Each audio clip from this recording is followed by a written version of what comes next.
où il a montré clairement à plusieurs reprises que c'est la Bible qui est la parole de Dieu. Certainement que je pourrais vous le montrer tout à l'heure. Amen. Mais les déclarations du prophète Branham ne sont pas les Écritures. C'est vrai que ça a été traduit, ces prédications ont été traduites. Donc, ça a été mis aussi sur papier. Vous voyez, transcrit sur papier. Vous voyez? Donc, comme c'est écrit, on peut dire écriture. Mais quand on dit écriture, ce n'est pas avec grand E. Regardons par exemple. Là, bon, ceux qui veulent la référence, c'était dans Dieu dévoilé 335. Allons-y dans 2 Timothée au chapitre 3, à partir du verset 16. On va voir quelque chose, bien aimé évêque. Oui, avec véritablement les auditeurs qui vont nous suivre en ligne, ils vont voir, on va vérifier ensemble. Oui. 2 Timothée 3, le verset 16. Oui.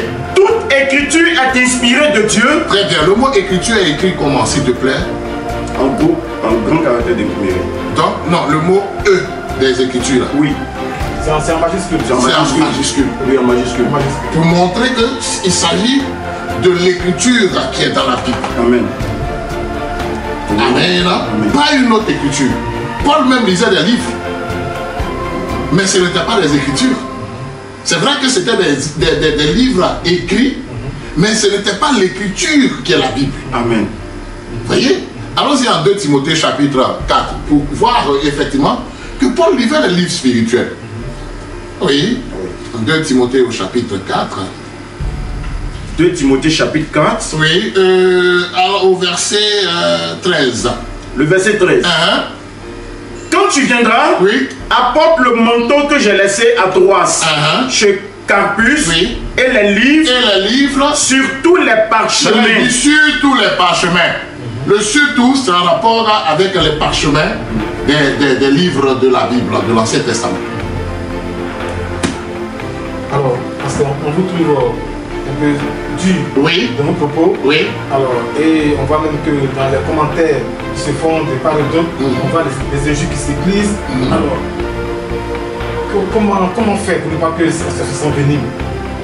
On a fait une guerre, on dit spirituelle, une guerre pour défendre la Bible, les brochures, mais on voit que cela va un peu de mal en vie.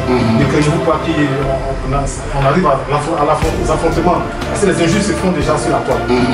Qu'est-ce que vous avez à dire?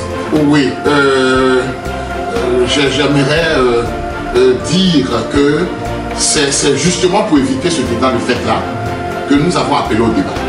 Parce que nous avions constaté dès le départ où véritablement ce prédicateur est venu pour annoncer des choses non bibliques et qu'il voulait véritablement dénoncer cet état de fait alors que les Écritures ne se comportent pas ainsi, que nous avons appelé au débat. C'est lui qui a demandé à son peuple de nous attaquer. Et les vidéos sont là. C'est lui qui a demandé ça. Et ce sont véritablement maintenant ces enfants qui ont commencé des injures, à nous traiter de soulards, à nous traiter d'ivrognes, à nous traiter de débauchés, à dire tout. Vous voyez, alors que nous, dans notre esprit, il s'agissait de défendre la vérité biblique. Alors aussi, mais la Bible aussi nous invite de répondre parfois aux sots, afin véritablement qu'ils sachent qu'il n'est pas sage. C'est-à-dire à l'insensé. Il répond à l'insensé selon sa folie, afin qu'il sache qu'il n'est pas sage. Et c'est dans ce cadre-là que nous avons fait les 2 pas avec eux, les 2 pas recommandés au Seigneur. Et c'est dans cela que nous sommes.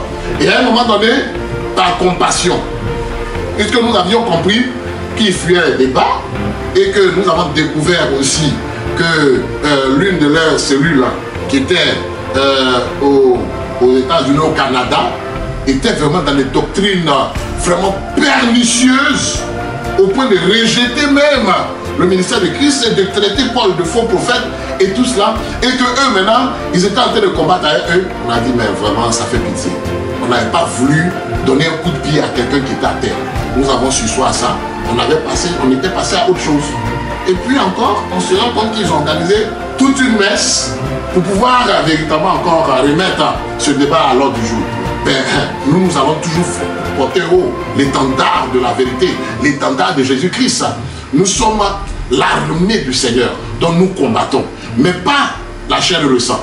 Mais nous combattons le diable qui est derrière. Puisque la Bible nous dit que nous n'avons pas à combattre contre la chair et le sang. C'est eux qui ont amené le combat sur un terrain charnel, sur un terrain physique. Mais on les invite encore au débat, cher évêque. Mais c'est justement pour éviter ça. Comme ça, lorsqu'on aura vidé le contentieux et que le peuple lui-même aura eu l'occasion de voir de quoi il est question, à partir de là maintenant, tous ceux qui vont parler, réamener la chose encore sur la table, on comprendra alors que bon, ils sont en train de faire des débats à côté, à la touche. Voilà. Alors, que tu bénisses, pasteur, oui. Notre entretien est à sa fin. Oui. Alors, nous allons laisser la parole oui. pour donner vraiment le mot de fin. Amen. Et nous devons retenir la Bible, les procédures de Branham, l'absolu, et son retien avant de nous tirer le bon. Amen, amen. Donc, ce que nous devons retenir, c'est de considérer que la Bible est l'autorité suprême du chrétien, l'absolu du chrétien. Parce que la Bible, c'est Jésus-Christ sous forme écrite. Le messager prophète même l'a dit. C'est Jésus-Christ sous forme écrite que le Seigneur, dans son œuvre de rétablissement, quand nous prenons cela du point de vue de Joël, au chapitre 1, nous voyons véritablement que le rétablissement s'est fait en 3 phases. Donc, par la réformation, nous voyons qu'il y a une portion qui a été envoyée au temps de Luther, mais malheureusement ça produit des luthériens. Vous voyez encore, toujours les hommes qui aiment la religion, au lieu de s'attacher à Jésus-Christ. Vous voyez les pharisiens, c'est l'esprit des pharisiens qui a été revenir. Après, à travers le message de John Wesley, Dieu a envoyé encore une portion dont le Seigneur est en train de restaurer au fur et à mesure ces vérités bibliques. Vous voyez, malheureusement, ça produit quoi? Des méthodistes et des wesleyens. Vous voyez, après, il y a eu à Los Angeles l'effusion du Saint-Esprit. Vous voyez, donc en 1906, vous voyez que là, encore, la puissance du Saint-Esprit a été déversée. Et il voulait véritablement encore, par l'Esprit, que les chrétiens retournent aux Écritures. Malheureusement, ça produit quoi? La religion pentecôtiste, toujours. Vous voyez? Et au temps de la fin maintenant, dans le dernier âge, notre âge avec l'esprit de vie, on devait retourner à toute la parole révélée. Et les mystères devaient être restaurés.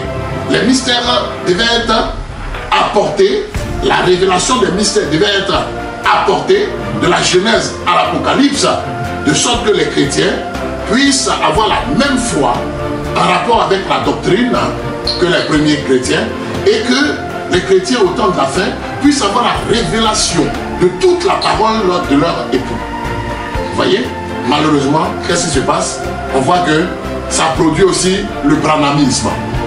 Mais n'oublions pas, le fait qu'il y a eu des luthériens qui n'avaient rien compris au message de Luther, ne voulaient pas faire du message de Luther quelque chose de faux. C'était le message de l'heure. Ça ne fait pas aussi de Martin Luther quelqu'un de faux. Le fait qu'il y ait eu des méthodistes ou des wesleyens qui ont fait véritablement du message divin qui a été apporté par Wesley, un vaudor, vous voyez, qui en ont fait une religion, ne veut pas dire que le message était faux. C'était des portions qui étaient restaurées. Ça ne veut pas dire que Wesley lui-même était faux. Mais c'est ceux qui en ont fait une religion, qui ont fait une religion de son message qui était faux. Parce que vous voyez qu'eux, ils sont demeurés en disant Wesley a dit, Wesley a dit, Wesley a dit. Ils étaient assis dans la chair de Wesley. Comme aussi les luthériens étaient assis dans la chair de Luther. Luther a dit, Luther a dit. Comme les pharisiens étaient assis dans la chair de Moïse. Moïse est vrai. Mais les pharisiens qui étaient assis dans sa chair étaient faux. Pareil avec William Branham. Il est vrai. Le message que Dieu lui a donné est vrai. C'était un homme faillible. Vous voyez?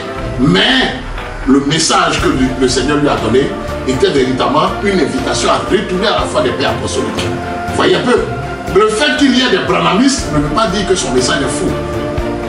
C'est eux qui sont faux. C'est eux qui sont dans l'erreur.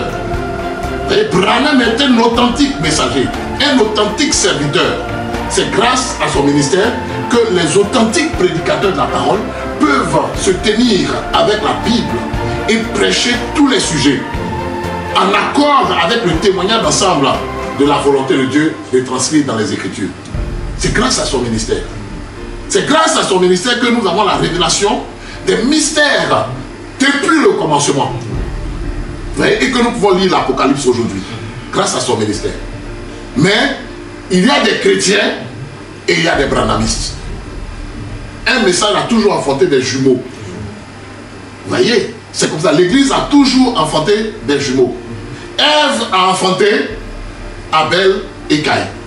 Mais c'est Abel qui avait la révélation parce qu'il était le fils d'Adam. Adam qui était fils de Dieu. Donc dans l'Église, il y a des faux frères. Les faux frères là, c'est ça. Vous voyez, qui n'ont pas été régénérés par la sémence. Mais quand quelqu'un est régénéré par la sémence incorruptible, alors lui va toujours se tenir dans la vérité. C'est la vérité qui va l'intéresser. Et Jésus-Christ est la vérité. Donc notre prière est que ceux qui sont encore tenus captifs dans le branhamisme, dans les systèmes religieux de ce temps, sortent de là. La voix continue de retentir. Sortez du milieu d'elle, mon peuple. Apocalypse chapitre 18. Du verset 1 jusqu'au verset 6.